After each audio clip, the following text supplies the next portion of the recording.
Hello world. Okay, so we're doing the July check-in. If I'm yelling, I'm sorry. I'm trying to talk over the fan. Alright, so let's do my check-in. So right here I had a positive salary. It was higher than what I thought my paycheck one would have been. I thought it was gonna be about 998. 996. And I also received other income. So that brings my total income for the first 2 weeks of July to $14.97. Rent was paid out. Okay, now let me go back here. Okay, so rent was paid out. I did contribute to my emergency savings.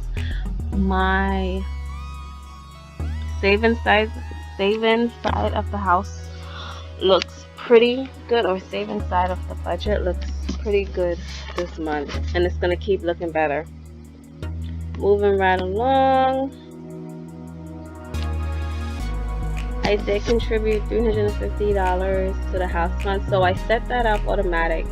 Now you'll see when we move down to the savings side that it is flat out at $5,000. So I reached my goal on that. I'm about to reach my goal on the car fund in about 3 months. I should be completed with that. My investment savings, did I put anything down for investment savings? No, I didn't pay anything for investment savings as yet. I did some changes to the spreadsheet, if you guys can see, just so it's a little bit more I guess friendlier as far as appearance. And there's reasons behind, like this orange color for the income is because it's temporary. You have income coming in, but then you have these expenses coming out, and then your savings is that's your real wealth, and you see that color is green. I thought that would help. When I was making a simpler, a more condensed version of my budget, those were the colors that I had chose. If you guys are interested in me sharing this budget on Google Sheets, I can open it up so you can look at it, or if you want like a copy of this budget template, I can also do that as well. Just, comment below, let me know. Alright, let's move back into it. Grocery, I did, so as I spend, I would just put it in. So I do use the equal sign. It's easier for me to track my expenses that way. Lifestyle this month is going to be a lot. I'm enjoying myself this month and probably next month as well. You will notice here that I put 98 for pay period 2 because I did go shopping. I bought a couple of items for work and some summer items because I hadn't bought anything in a really long time for the seasons, and I try not to, but some of these clothes I can wear again, like transitioning into fall that we have up here, and so on and so forth, so you can wear for more than one season. Okay, so I put that 98 there. Also, I did the same thing for the car fund because I know I'm gonna contribute $250. I already submitted the automatic deduction from my paycheck. So as soon as my direct deposit hits the bank, that contribution is withdrawn, and it takes about 2 days for it to hit my other account. And same thing with investments. I'm gonna put aside $250, or maybe I won't. We'll see how I do, but I just put that there. So let's move right back into it. Okay, paid for the gym, everything else for the expenditure. Again, same thing right here, $211.31 for the Sapphire. Same reasoning. I'm gonna pay for it in pay period 2. I already set up that payment to be deducted from the paycheck. So as soon as it hits it, it's going to be, as soon as my direct deposit comes in, it's going to be withdrawn from my paycheck, keeping me on track. Everything else looks pretty good. The phone, just note here, the phone I had budgeted $60, but it was actually $57. So moving forward in the next month, you will see that I'm started to budget $58 per month instead of $60. I know it's only like what, $1.99 difference, but hey, it all adds up. Miscellaneous is quite high. There were some things that came up, so I just threw it into miscellaneous, and so far I've spent $1,200. And already with these numbers in for pay period 2, you will see that I've spent I'm budgeted already for $1,100, and I'm only expecting about $900. So let's see what happens to my variance and the percentage change when I enter what I expect my money, my paycheck is going to look like. Oh, I will actually know on Monday how much I'm going to get. So $9.96, and I would only have $16 left over after my expenses are paid. But I'm supposed to have a little bit more money coming in, I think about $100. So that's going to help. So I'll delete that right there.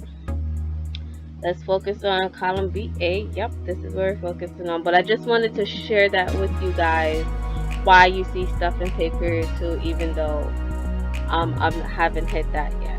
So hopefully that makes sense. Okay, so savings. Actually, I have to add another thing here. Actually, a little bit more. This is where the 50 is gonna go. Hey, it didn't calculate up here. Did you guys see it calculate? I didn't see it calculate. Let me take this away. It did, didn't it? It did. Okay. So I just want to adjust that. So savings, I said before, looking really, really great. Emergency savings, I stayed on track. I budgeted $109 and I contributed $109. Perfect. And I also earned interest in the first 2 weeks of the month already. So that came up to $13.68. And my ending balance is $10 with $13.68. The house fund, I am on track. Actually, I'm only $3 short, but I'm not going to contribute that $3 because that will be taken care of in the interest that I would have earned probably in July or August. So next month we'll see, or even end of this month we'll see if that is true. Let me just look back at a month before. Yeah, so interest will take care of the balance, the remainder from me and him. I go, because last month I got $516 in interest from that account.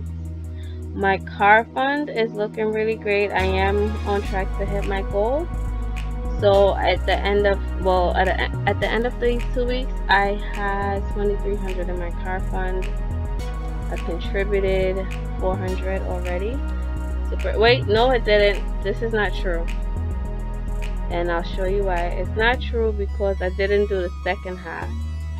So let me take that off as far as my savings. It is set up automatically, but I want to give you guys a true picture of where I am today. So I actually contributed $150 on this date that I'm recording the video, and this gives me my ending balance of $20.59. And the last one, well, there's 2 more. I'm not focusing on my buffer right now. I'll do that after I've reached my 1,000 investment fund account. Then I will contribute to my buffer. I think there is 300 in it, and I'm trying to get it up to 1,300. Well, it says 1,000 here. Really 1,300 because the minimum required in the account is supposed to be 300, and I haven't contributed to my investment savings. So within the first 2 weeks, I've contributed a total of $859 to grow my assets, and that leaves me with 17.6 in assets. Coming from 16.7. So I am on track. So I do have about 300 more to contribute to hit my budgeted goal. If not, I'm okay with it. If I exceed it, that's great as well. But so far, I am definitely on track. So, right here, I need to check this formula because my real goal. Oh, that's what it's doing. No.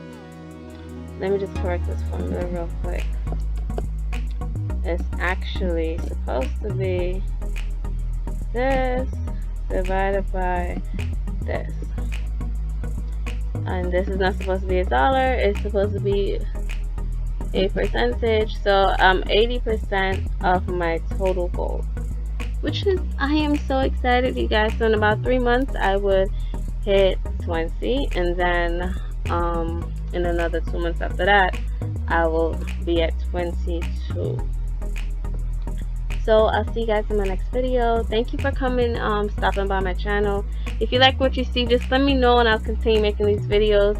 I do want to put out the video as to how I was able to save 10K making 35,000. So if you're interested in that, just comment down below. Just comment 10K, 10K. I'll make that video for you guys. Thank you again.